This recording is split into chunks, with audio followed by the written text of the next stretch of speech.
नमस्कार. मी मोरेश्वर. हाय महाराष्ट्रामध्ये आपलं स्वागत आहे. राज्य विधिमंडळाचं हिवाळी अधिवेशन आज संपलं. नागपूर अधिवेशनात आज सूप वाजलं. फक्त 7 दिवसाचं हे अधिवेशन होतं. आता या अधिवेशनाने विदर्भाला काय मिळालं याचा शोध विरोधक घेत नसले तरी लोक घेत आहेत की नागपूर अधिवेशनाने, या 7 दिवसाच्या अधिवेशनाने नागपूरला काय मिळालं, विदर्भाला काय मिळालं. एक प्रकारची ही सहलच होती. म्हणजे आमदार अधिकारी आले, 7-8 दिवस पर्यटन करून गेले. म्हणजे आता अर्थात हे विरोधकांचं हे टीकेचा सूर हा नेहमीचा भाग आहे. परंतु खरंच हे अधिवेशन काय मिळालं यापेक्षा विरोधकांनी आणि सत्ताधाऱ्यांनी सुद्धा हे अधिवेशन किती गांभीर्याने घेतलं हा खरा महत्त्वाचा मुद्दा आहे. कोणी विषय गंभीरपणे घेतलं हे अधिवेशन. या अधिवेशनाने, हे अधिवेशन का होतं आहे, कारण नागपूर करारात तरतूद आहे की इथं अधिवेशन घेतलं पाहिजे आणि चांगलं भरपूर घेतलं पाहिजे. 3 महिन्याचं. तो काळ कमी होत गेला ना. आता तर काय 5-7 दिवसाचं अधिवेशन म्हणजे फार मेहरबानी अशा पद्धतीने सरकार इथं येत आहे. म्हणजे काँग्रेसच्या राज्यात भाजपवाले हाच मुद्दा उचलायचे की अधिवेशन पूर्ण चाललं पाहिजे, 3 महिने चाललं पाहिजे, किमान 6 आठवडे चाललं पाहिजे. आता 6 आठवड्याचे 7 दिवस आलेला आहे आणि सत्ताधारी बदलले आहेत, पण तर भाजपवाले त्याच वळणावर गेले आहेत. शेवटी बोलणार कोणाशी बोलायचं हाही प्रश्न आहे. या अधिवेशनाने सरकारने विदर्भाला काय दिलं, म्हणजे एक तरी प्रश्न असा आहे त्याचं सोडवला आहे की घोषणा झाली आहे त्या विषयावर, असं शोधून सापडत नाही. एका आमदाराने सभागृहात हाच प्रश्न विचारला की विदर्भाला काय दिलं. त्याच्यावर मुख्यमंत्री देवेंद्र फडणवीस डिस्टर्ब झाले. फडणवीसांनी म्हटलं की मागच्या काळात विदर्भाला काय मिळालं आणि आता काय मिळालं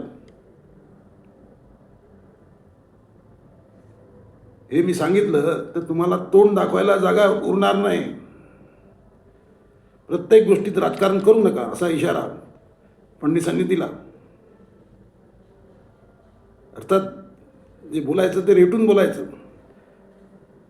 ही पद्धत आता विरोधकांनी अंगीकारली आहे आणि सत्ताधारी त्याच पद्धतीने गेले आहेत, जात आहेत. ही बोलायचं, दाबून बोलायचं.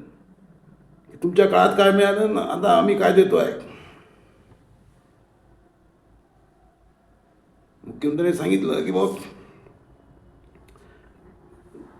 व्हिजन डॉक्युमेंटच दिलं त्यांनी की बाबा 2035 आपण कुठं असू, 1 ट्रिलियन इकॉनॉमी वगैरे. तर 2035 कोणी पाहिलं आहे. सध्या वर्तमान काळात महाराष्ट्र आणि विदर्भ जगतोय आणि त्याला 2035-2029च्या योजना तुम्ही सांगत असाल तर ते. पण मुख्यमंत्र्यांनी एक दिलासा दिला आहे की म्हणजे तिजोरीत कडकी आहे, तिजोरीत पैसा नाही, कडकडाट आहे. ठेकेदारांची बिलं निघत नाही आहेत.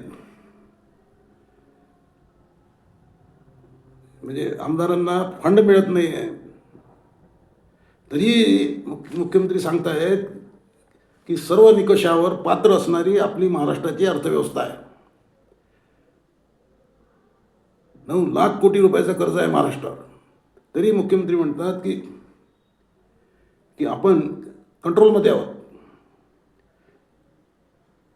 सर्व निकषावर पात्र असणारी आपली अर्थव्यवस्था आहे.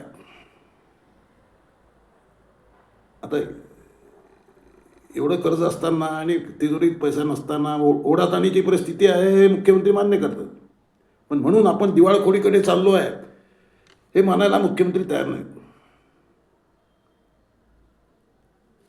आता ते मानलं तर सर्व खेळ संपला. त्यामुळे मुख्यमंत्री कधी मानणार नाहीत. त्यामुळे त्यांनी सांगितलं की आम्ही 1 जुलैपर्यंत आपण शेतकरी कर्जमाफी करणार आहोत. म्हणजे पुन्हा 30-35 हजार कोटी रुपये काढून द्यावे लागतील. त्याची काय सोय आहे हे आता ते त्यांनी आज सांगितलेलं नाही, परंतु ते कर्जमाफीची तयारी त्यांनी बोलून दाखवली, ही मोठी गोष्ट आहे.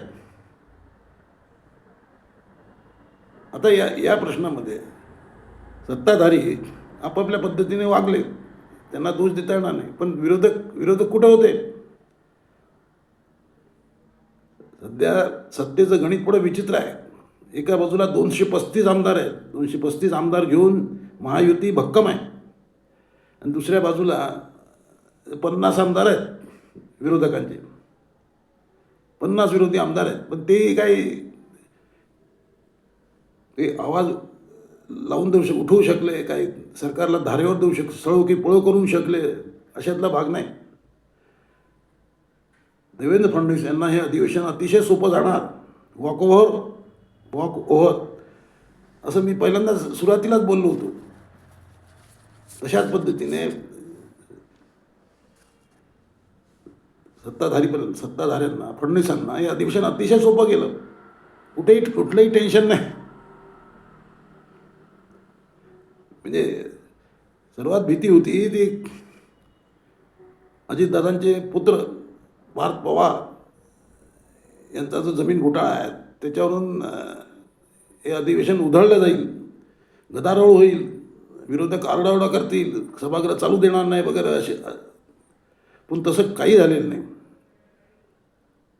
पार्थ पवारचं काय झालं हा प्रश्न चर्चेला आलाच नाही. ना आला तर तो असाच आला आणि केव्हा गेला काय कोणाला कळलं नाही. म्हणजे अजितदादांची किती भीती आहे विरोधकांना, हे सुप्त भीती हे यातून दिसून आलं आहे. तर विरोधी नेत्यांना शेवटी झालं आहे काय हा प्रश्न विचारायला बरीच जागा आहे. उद्धव ठाकरे बऱ्याच गप्पा मारतात, परंतु ते अधिवेशनाला आले होते तर सभागृहात ते कुठेही म्हणजे फारसे बोलताना दिसले नाहीत. त्यांचे आमदारही कुठं आरडाओरडा करताना काहीच दिसले नाही. शेवटी विरोधकांनाही म्हणजे मध्यंतरी सत्ताधारी पक्षाचे एक मंत्री लोढा बोलले होते की विरोधकांनाही मुख्यमंत्री चालवतात, सारेच पक्ष मुख्यमंत्री चालवत आहेत. त्याच्यावर बरंच वादळ झालं होतं, पण तसंच दिसत आहे ते. म्हणजे सत्ताधाऱ्यांना कुठलंही टेन्शन नाही. तात्पुरतं वादळ उठते आणि ते शांत होते. आता पार्थ पवारचा एवढा प्रकरण जे होतं ते गाजवता आलं असतं, पण तेवढं क्रेडिटही विरोधक घेऊ शकले नाहीत. त्यामुळे शेवटी हे अधिवेशन म्हणजे काय झालं, काय मिळालं विधानाला हा प्रश्नच आहे. मुख्यमंत्री म्हणतात ते भरपूर दिलं आहे, आतापर्यंत काँग्रेसवाले जे देऊ शकले नाही ते आम्ही दिलं आहे. परंतु ते पटतंय का विदर्भाच्या लोकांना? म्हणजे खाया पिया कुछ नाही, गिलास फुटा बिल आया 12 आना, अशी परिस्थिती नागपूर अधिवेशनाची झालेली आहे. हे कुणी किती नाही म्हणत असले, सत्ताधारी नाही म्हणत असले तरी हे वास्तव आहे. तुम्हाला काय वाटते? कॉमेंट करा. नमस्कार.